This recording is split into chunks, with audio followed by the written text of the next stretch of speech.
Y ahora vamos a dar paso al bloque 3. Y esto sí que es debate puro y duro, ¿eh? Ya me estoy poniendo... ¿Cómo y quiénes deciden el tratamiento de la esclerosis múltiple? ¿El paciente decide, no decide? Esta pregunta va para los 4. Primera ronda. ¿Quién empieza? Que empiece ya, ¿no? Carmen. Yo sí que se empieza, Sí, sí. sí.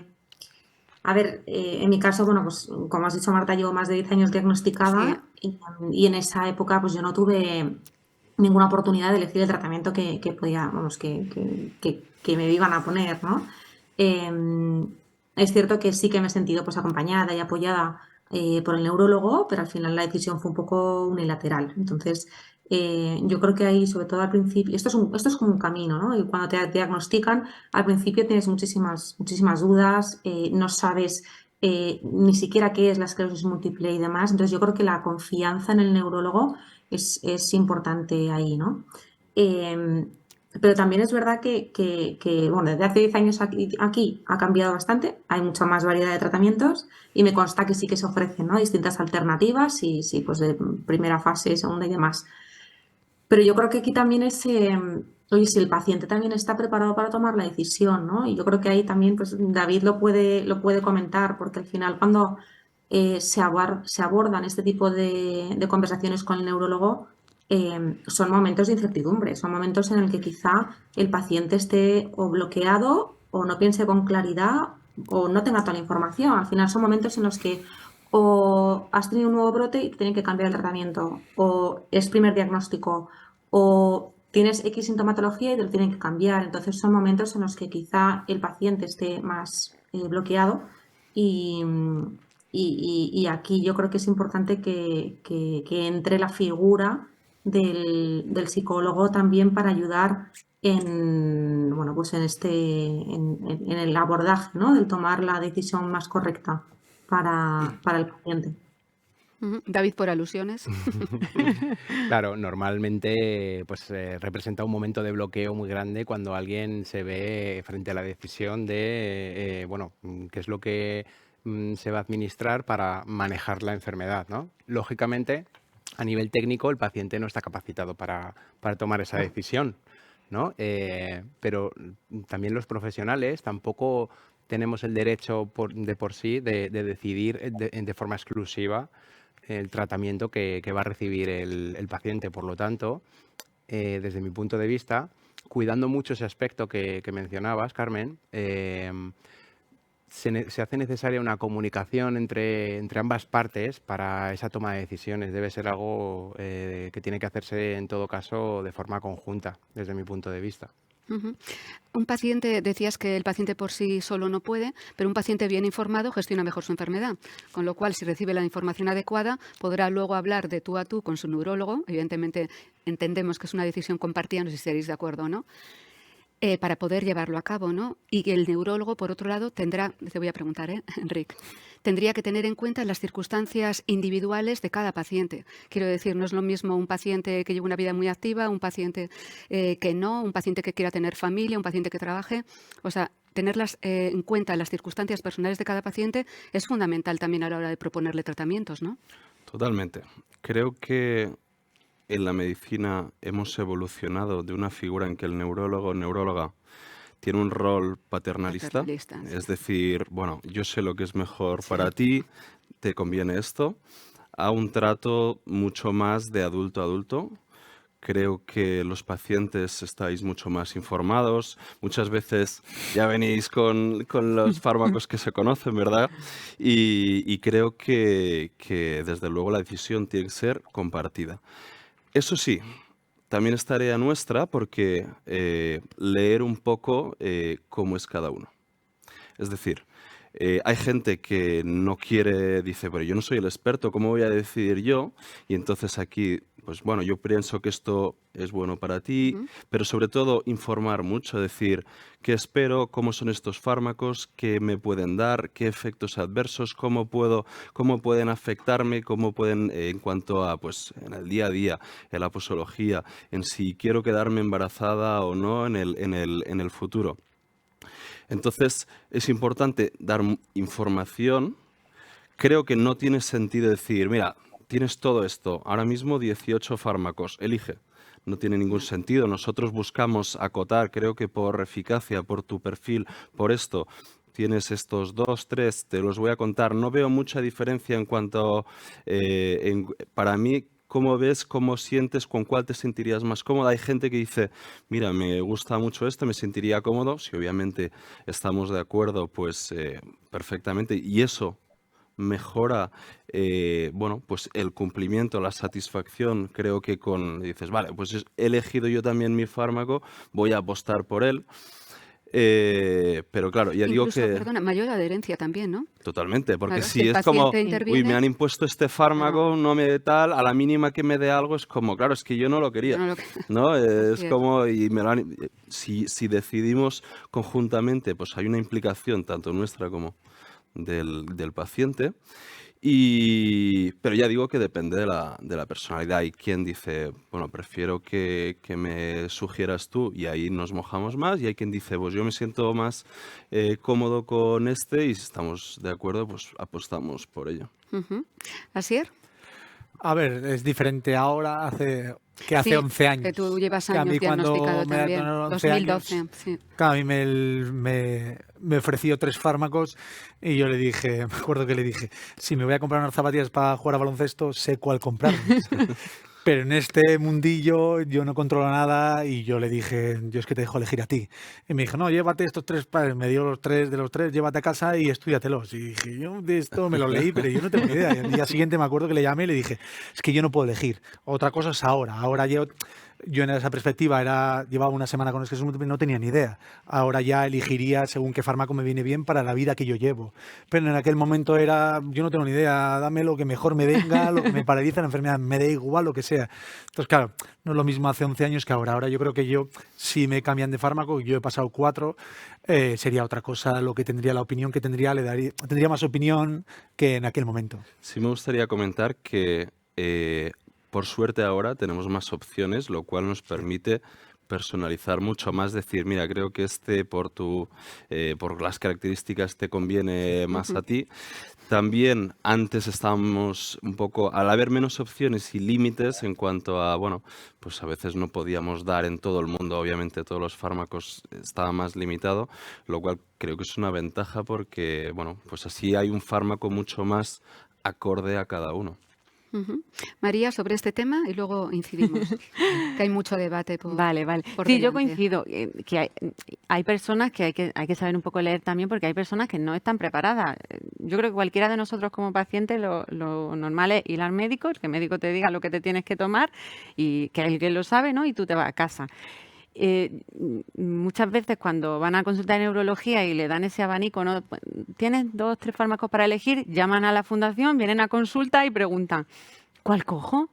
Y te hacen, ¿no? Seguro que te han hecho alguna vez esta pregunta que si fuera para ti, si fuera para tu padre, si fuera para tu hermano, ¿no? ¿Cuál cogerías? Digo, a ver, claro, siempre tenemos que dejarles claro que no se van a equivocar, ¿no? Que si se lo ha recomendado su neurólogo es porque cualquiera de esos que le ha recomendado le va a ayudar, le va a venir bien, no se van a equivocar en la elección y que simplemente es adaptarlo, el que mejor se adapte a sus condiciones de vida, ¿no?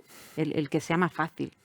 María, como estamos hablando de debate y a mí me gusta mucho llevar la contraria, y tienes razón que hay muchos pacientes que son así, pero también hay pacientes de otra manera. Yo conozco a muchísimos pacientes de esclerosis múltiple, que es uno de los colectivos más peleones, mejor informados, más activos en redes sociales, o sea, lo digo y lo diré siempre, que sí tienen una idea clara de lo que quieren y a veces no se sienten escuchados en las consultas. Es posible. Entonces entro ahí en este debate también. ¿Se escucha realmente las preferencias de los pacientes en las consultas? Pues depende mucho de la consulta de neurología. Y hay que tener en cuenta que dentro de las consultas de neurología hay muchas diferencias. Entre ellas, estamos en un país donde hay muchísimas diferencias a nivel sanitario, dentro de unas comunidades, dentro de unas provincias, incluso dentro de la misma ciudad. No es lo mismo estar en un hospital que estar en un hospital en otro sitio. Y muchas veces eso es una lucha también que se tiene desde las asociaciones de pacientes y es que no tienen acceso a todos los fármacos en todos los hospitales. Y eso es una lucha, ¿no? Porque Bueno, pues si ya estamos contando que tenemos un derecho para elegir a ver qué fármaco nos va mejor, pues imagínate ya si ni siquiera en el hospital tienen disponible todas las opciones. Ujú. Enrique, sobre este tema que he planteado. Sí, totalmente. Hay ciertos, ahí entran ya pues el Ministerio de Sanidad, las agencias reguladoras. Hay fármacos que llegan antes a unos países, a otros. Creo que España es un privilegiado de que tiene todo, pero es cierto que no todo en los hospitales es igual, hay ciertas restricciones, hay fármacos que se usan más de segunda línea, tiene que haber habido un fracaso a otros para poder acceder a ellos. Bueno, pues esas restricciones, nos encantaría poder tener lo que quisiéramos, libertad, y a veces nos encontramos con límites en ese sentido. Hay cosas que sí podemos, otras que no controlamos, con lo que podemos y pues ofrecemos dentro de lo que nos da bueno, la situación de cada sitio. Has hablado, ¿no?, de primera línea, medicamentos de primera línea, de segunda, pero ¿qué pasa con los pacientes que llegan a tu consulta? Te voy a poner un ejemplo. Y te dice, yo quiero pasar directamente a un tratamiento efectivo sin tener que esperar todo el escalonado. Quiero decir, no tengo que pasar por una batería de medicamentos para llegar al que yo quiero, porque es más novedoso, porque es más eficaz y porque no quiero llegar a una discapacidad y creo que es el más adecuado. El tema de las ¿Qué líneas, barreras encontráis los neurólogos? sí, el tema de las líneas viene un poco de, pues, de otras especialidades, más de oncología, que primera línea, segunda, se está perdiendo y por suerte cada vez hay más evidencia y cada vez hay más aceptación de poder usar fármacos de alta eficacia desde el inicio, Ujú. sobre todo porque, bueno, las fichas técnicas son más generales y entonces es como más, se adecuan a más gente. También hay un factor, aquí el principal factor es un tema económico que no depende de nosotros y que a veces pues le limita un poco y desde luego está bajando y eso permite una accesibilidad. Creo que hay una tendencia muchísimo mayor a empezar con alta eficacia si lo requiere y raro es en España el sitio bueno, pues no se esté haciendo, ya no digo en absolutamente todos, pero sí de una forma Había una mucho inercia, más... ¿eh? Había una inercia. Sí la había y Es bueno, una buena depende... noticia que nos de- digas que se está rompiendo esa Sí, inercia. depende, claro, obviamente, pues si son unidades más especializadas, si son sitios, pues Ujú. un neurólogo más general, pero al menos tenemos esa accesibilidad y, bueno, depende luego del perfil de cada paciente. Hay gente que tiene una enfermedad muy leve y dice, yo quiero ir a... pues quizá te estás poniendo a demasiado, ¿no? Y no lo necesitas. La comunicación es fundamental, la opinión, la educación yo creo que es clave en esto, pero sí tenemos más opciones a día de hoy, lo cual desde luego es una ventaja. Ujú. Asier, al respecto, ¿estás de acuerdo? No lo sé yo, pero sí es verdad que yo cuando me acuerdo, hace 11 años sí era así. Y Que ha habido una evolución. yo ahora sí conozco mucha gente que empieza ya con fármacos de segunda fase o lo que sea desde el De principio alta y me eficacia. sorprende que cuando yo empecé era como no, esto no, tienes que ir avanzando, si te va mal ya te iremos cambiando. Y yo cambié 4 fármacos en los primeros 4 años y yo creo que si ahora me detectan, creo que hubiese empezado de otra manera y me hubiese venido bien, pero bueno, me hubiese ahorrado esos 4 años. Estamos hablando de, pues, de tratamientos, de la buena comunicación, de pacientes informados de cómo gestionar la enfermedad. Pero claro, ¿cómo nos vais a entender o cómo se va a entender a los pacientes si no nos escucháis? Entonces, David, te miro, como psicólogo, ¿qué podemos hacer para que se escuche mejor a los pacientes en las consultas? Pues yo diría que para comenzar, desprendernos un poco como pacientes del significado de la propia palabra paciente, ¿no? Que responde más bien a un modelo médico arcaico que viene de miles de años atrás, por así decirlo, ¿no? Y estaba mantenido en el tiempo y en este modelo la relación jerárquica profesionales de la salud paciente estaba descompensada, ¿no? Y se ha visto en la actualidad y desde al menos 20 años atrás se lleva promoviendo mucho más un modelo más moderno en el que esa relación va siendo más simétrica. Y lógicamente ahí el propio paciente y como pacientes tenemos una responsabilidad, la responsabilidad de hacernos cargo de nuestra situación, de nuestra enfermedad. Entonces, para mejorar esa comunicación, yo creo que deberíamos empezar un poquito teniendo esta clave en cuenta. Y bueno, pues en consulta, por ejemplo, deberíamos preguntar, comentar nuestros síntomas de una forma específica, podríamos decir. No quedarnos absolutamente con ninguna duda, es decir, tomar una responsabilidad y una actitud muy, muy activa en nuestro proceso, ¿no? Que eso además va a ayudar también a los profesionales a que entendamos mejor la situación y que podamos hacer ese trabajo conjunto del que estábamos hablando. Ujú. ¿Y qué pueden hacer o qué mecanismos podéis usar los profesionales para tener una mejor escucha? Pues en este caso también tenemos una gran responsabilidad, ¿no? Y también es adaptarnos a este modelo, teniendo muy en cuenta la situación en la que se encuentra la persona que viene, que se encuentra en una situación de vulnerabilidad, una situación complicada en la que no va a estar en sus mejores condiciones tampoco para poder informarnos, ¿no? Entonces tenemos esa responsabilidad de establecer una relación terapéutica que esté basada en la comprensión y sobre todo en la cooperación frente a la enfermedad. Por ejemplo, la escucha activa es algo muy importante, la empatía.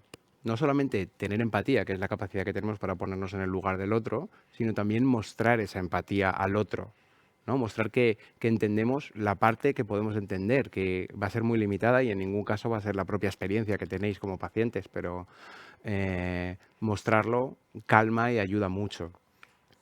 Validar la situación, las emociones que tiene la persona, es decir, darle valor, que algunas veces también nos hemos encontrado que cuando el paciente llega en consulta, no en muchos casos, pero a veces nos encontramos esta situación, se sienten en algún momento no tan escuchados y esto representa una insatisfacción inmensa, o sea, casi a la par del tratamiento, ¿no? de los aspectos más técnicos, ¿no? Por eso, como pacientes, valoramos mucho esa comunicación, esa comprensión y sentirnos acogidos en consulta.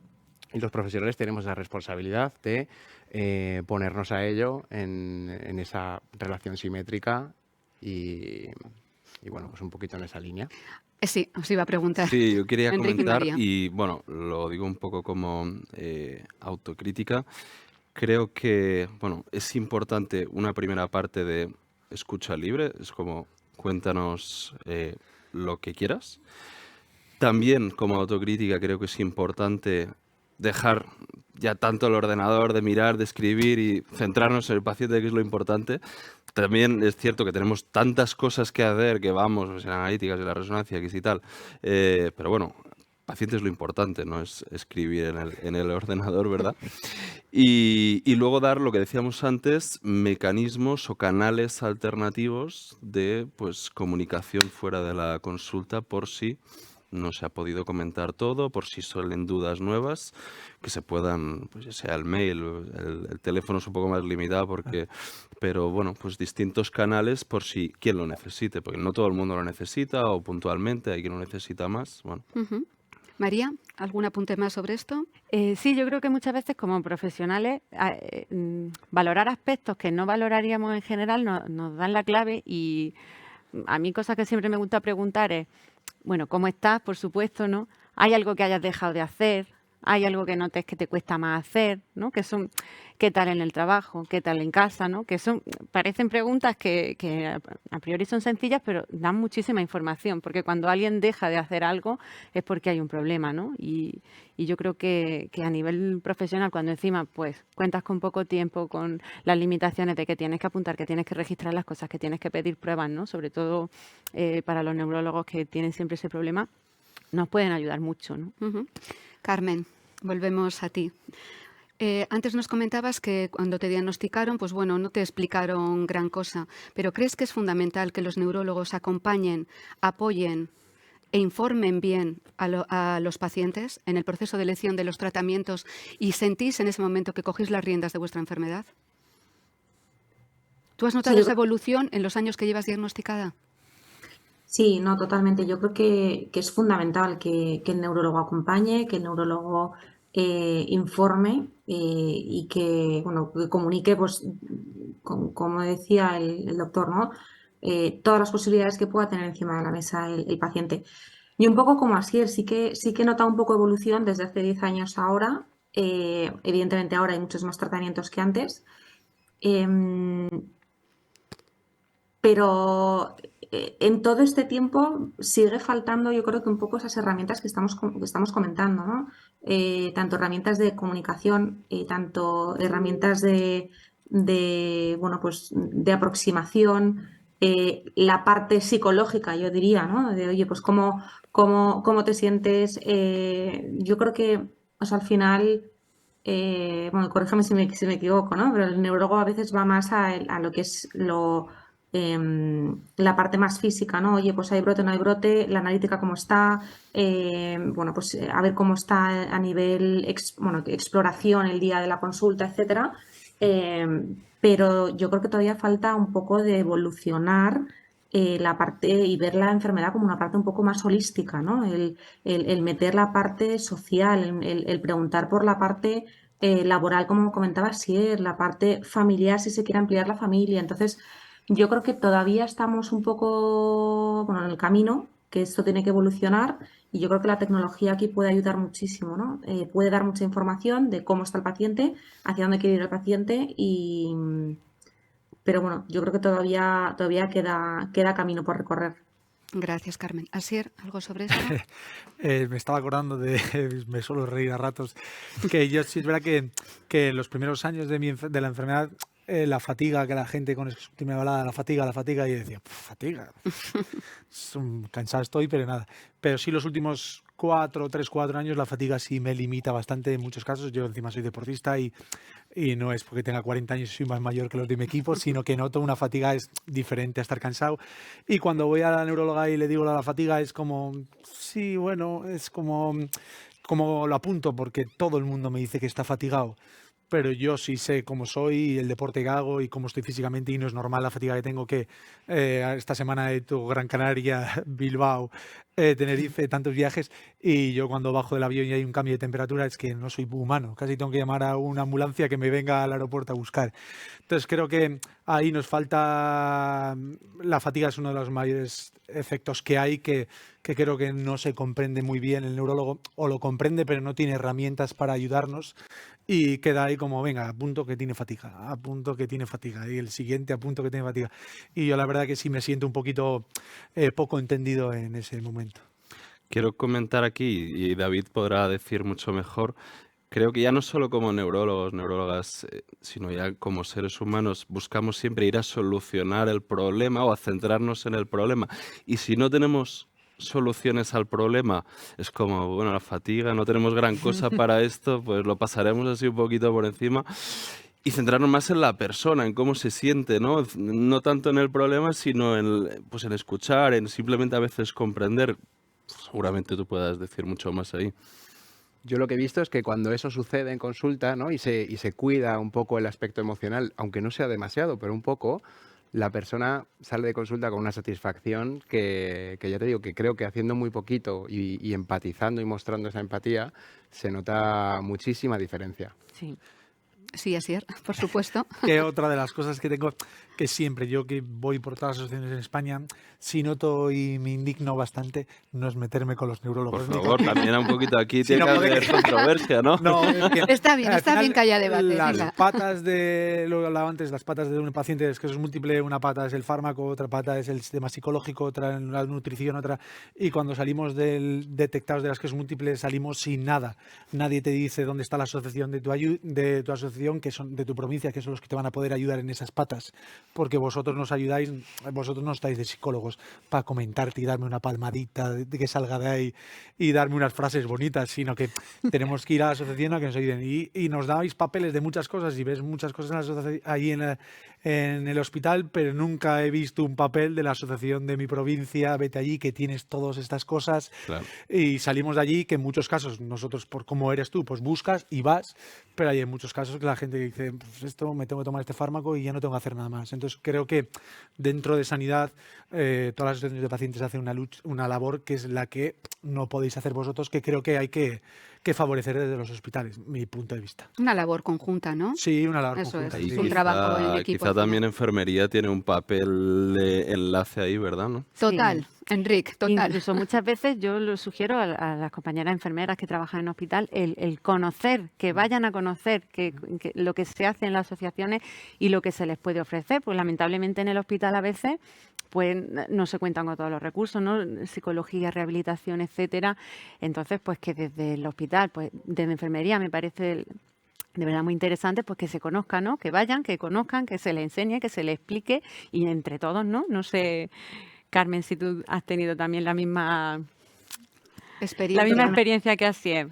Sí, o sea, yo he tenido la misma experiencia que Asier y la verdad que después de 11 años y habiendo conocido a tanta gente con esclerosis múltiple, es un poco general, o sea, es generalizado y no solo en una comunidad autónoma o un hospital, sino es a nivel general, ¿no? Entonces yo creo Sí. que es cierto que sería fundamental el tener, o aparte de una cita con el neurólogo, una cita con enfermería y que te cuenten todo esto, o que en esa única visita con el neurólogo te puedan dar toda esta información, todas estas herramientas, ya no solo a nivel médico, tratamiento, lo que necesitas, sino a nivel apoyo psicológico, lo que se necesita, ¿no? Al principio es un cambio muy brutal cuando te diagnostican y necesitas tener información, ¿no? Son muchas preguntas que se te pasan por la cabeza, son muchos miedos, ¿no? Que quizá puedas tener a, oye, ¿cómo me va a afectar en mi día a día? ¿Cómo me va a afectar en mi futuro laboral? En mi futuro si me quiero mover de país, ¿no? Si quiero tener una familia, etcétera. Entonces yo creo que es importante que se puedan ofrecer todas las herramientas que están encima de la mesa y sobre todo el que puedan dar voz a las asociaciones, fundaciones que existen, porque la labor que hacen es fundamental y es verdad que a veces se puede perder el tiempo, ¿no? O sea, o sea, te diagnostican y te vas a tu casa, ¿no? Entonces, a veces es el propio paciente el que tiene que investigar y dar con estas fundaciones, ¿no? Y a lo mejor se pierde tiempo, que es tiempo crucial y es tiempo donde pues, el paciente tiene bastante incertidumbre. Y en el fondo, o sea, yo creo que es un poco integrar todo, ¿no? Yo creo que al final las fundaciones tienen una función brutal en cuanto también tienen psicólogos dentro de las fundaciones. A mí me vino fenomenal hace 10 años que mi madre me cogió de los pelos y me dijo, aquí te viene. Porque al principio, pues en mi caso yo estaba muy bloqueada. Yo decía, no, yo me encuentro bien. O sea, mi brote al principio fue sensitivo y yo me encuentro bien, yo no necesito nada, ¿no?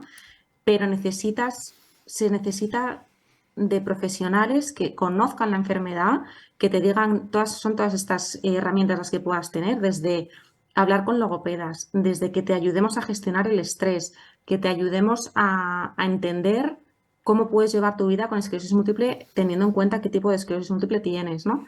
Entonces yo creo que es fundamental el que esta información nazca de esa primera consulta con el neurólogo o que haya una segunda consulta pero con enfermería y que te puedan dar toda esta información.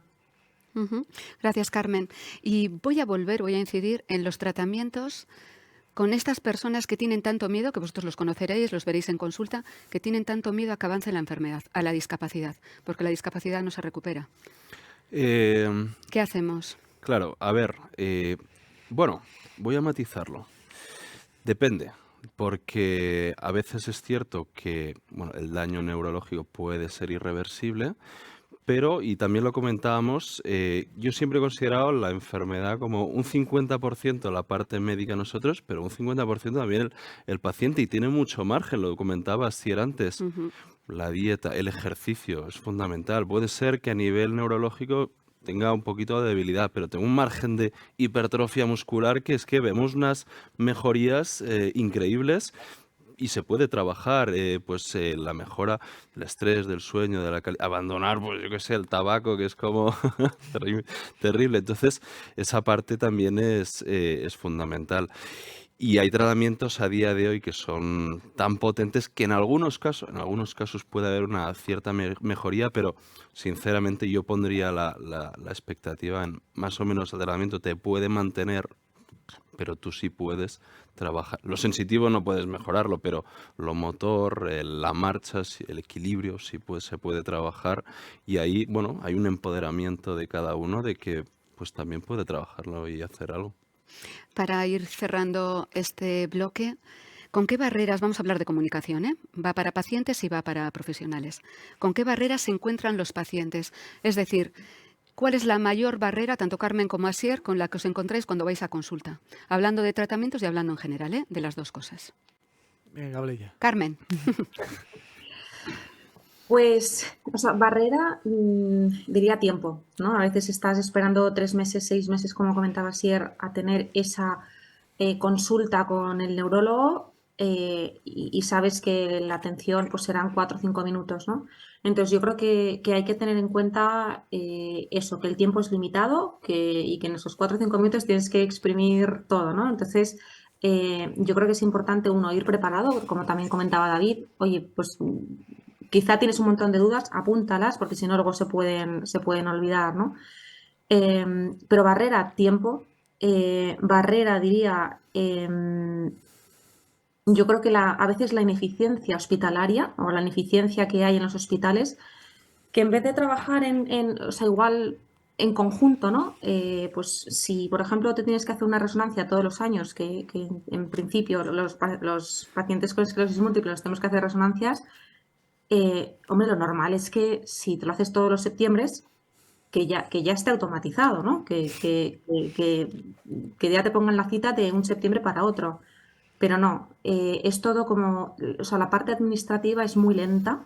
Yo creo que aquí la parte tecnológica sí que podría ayudar muchísimo, tanto en las herramientas que comentaba el doctor, ya no solo integrar la parte de la telemedicina y poder hacer llamadas y para ser más eficiente, sino el que se puedan comunicar internamente y decir, oye, este paciente que tiene esta resonancia todos los septiembres, pónmela este septiembre también. Oye, en vez de septiembre, pónmela en octubre, pero que sea un poco más automático, porque es verdad que se pierde mucho el tiempo también a nivel paciente llamando por teléfono. En mi caso, es muy difícil que alguien te coja el teléfono en el hospital, con lo cual tienes que ir en presencial a poder cambiarlo. Entonces, hay muchas barreras administrativas en los hospitales que serían muchísimo más eficientes si se emplean bueno, pues tecnologías un poco más eficientes. Ujú. Asier, ¿quieres comentar algo más? Sí, yo como lo que dice que la gente vaya con las cosas apuntadas, yo en mi vida voy al libre albedrío, entonces eso lo tengo bastante A la complicado. aventura. Voy a la aventura en la vida, entonces ahí también. Pero sí veo, volviendo atrás, como hemos hablado antes de la asociación y neurología, sí veo que yo, por ejemplo, ahora estoy en Madrid y he hecho un estudio neuropsicólogo, tengo el estudio, claro, se lo tengo que mandar a mi neuróloga me dice, no, es que eso es de...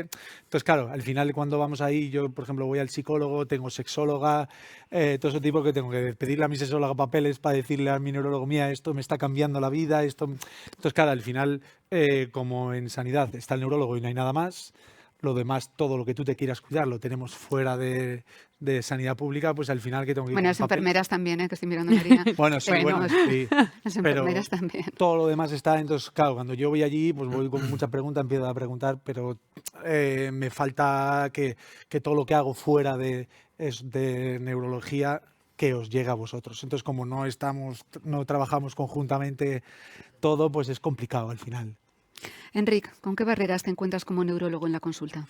En cuanto a comunicación, entiendo. Sí, cuanto a comunicación, Sí, pues, tratamientos. son muchos aspectos y tenemos un Antes has tiempo. comentado algunos también, pero por hacer. Es que en cuanto al aspecto puramente médico que nos concierne, ya es una cantidad, pero obviamente pues nos centramos en los problemas de cada uno. El tema bueno, pues sí, los informes. Nosotros lo que hacemos es, y si se puede, que nos lo envíen por mail, un día lo integramos y ya lo tenemos en la historia para no tener que pues copiar a mano todo lo que dice y se pierde ahí un tiempo. Sí, yo creo que, ya digo, la telemedicina, que haya una forma de transmitir cierta información por antelación para ir un poco, vale, pues estas son las prioridades, sería algo que facilitaría. Fundamental es el tiempo y la cantidad de temas que tenemos que tocar que nos quitan incluso a veces tiempo de lo que es importante para el paciente. Ujú. María, ¿algo más? Sí, un poco en línea. Luego también vemos que a veces falta un poco de comunicación cuando una persona tiene que ir al neurólogo, pero también tiene un problema urológico. A veces incluso cuesta que se comunique, ¿no? El neurólogo con el urólogo si hay un problema que a veces es ocasionado por la esclerosis múltiple, ¿no? O con otros profesionales. Y luego también pues la comunicación con las fundaciones, con las asociaciones, con otros profesionales de la rehabilitación, por ejemplo, es muy difícil, ¿no? Comunicarse con los profesionales que le atienden en consulta, ¿no? En el hospital. El abordaje multidisciplinar, mirar que llevamos años con Sí. esto, ¿eh? Mirar que llevamos años, pero parece que todavía. ¿Elegir el tratamiento es un derecho del paciente? Bueno, a ver, yo Para creo que cerrar este bloque, creo no me que lo digáis, hemos- llevamos hablando todo el tiempo Ya. con debate, no me digáis ahora que no. creo que lo hemos hablado un poco durante Sí. toda la tarde. Es para A ver, cerrar precisamente este. claro, no creo que lo ideal sea que alguien llegue, oye, yo quiero este, ¿no? Como si va al supermercado y quiere esta caja de cereales, ¿no? No he preguntado eso, María, eso es un derecho. Claro. No digo que es un derecho del paciente poder Claro, elegir.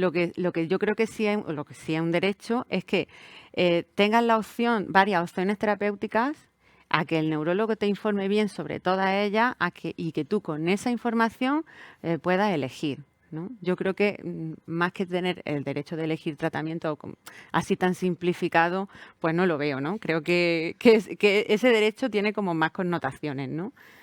No sé si los Henry. demás están de acuerdo conmigo. Es un derecho a expresar totalmente voluntades, inquietudes, miedos, deseos. Al final nosotros como médicos somos facilitadores del bienestar o mediadores hacia un estado mejor y nosotros solo damos recomendaciones. Nosotros puede decir, creo que necesita un tratamiento y alguien dice, no lo quiero. No lo vamos a imponer jamás. Y hay pacientes que nos pueden decir, prefiero este tratamiento si está en nuestra mano, si consideramos que es una buena opción, pues perfecto. Si consideramos que es una mala opción, expresarlo. Y al final somos adultos y razonables. Creo que dando la suficiente información se puede llegar siempre a un entendimiento. Totalmente. Carmen, Sí, buena pregunta. elegir Sí, no. tratamiento es un derecho del paciente. Como paciente, O sea, yo creo que derecho, yo creo que derecho a la información es claro, creo que sí. Derecho a la elección, creo que esto tiene que ser consensuado también con el neurólogo. Pero yo creo que derecho a la información de todos los medicamentos a los que podrías optar, 100%. Derecho a la elección, yo creo que al final aquí el que sabe es el neurólogo y yo creo que nos tenemos que dejar en sus manos. Asier, Estoy al 100% con lo que ha dicho. 100% de acuerdo con Carmen. Bueno, Sí. estupendo. Va un poco en línea también con lo que había comentado. Sí, y el otro. creo que también hay el derecho a la información y el derecho a la no información. También Que hay hay gente que pacientes- dice no quiero saber y no tenemos y pues respetar los deseos de cada uno o saber lo justo, ¿no? O sea, creo que ajustarse a cada uno. Era lo que decíamos también, ¿no? Respetar la individualidad y que cada paciente es diferente. O sea, personalizar los tratamientos, personalizar la atención, eso sería como lo ideal. Pero bueno, pues muchísimas gracias por este bloque.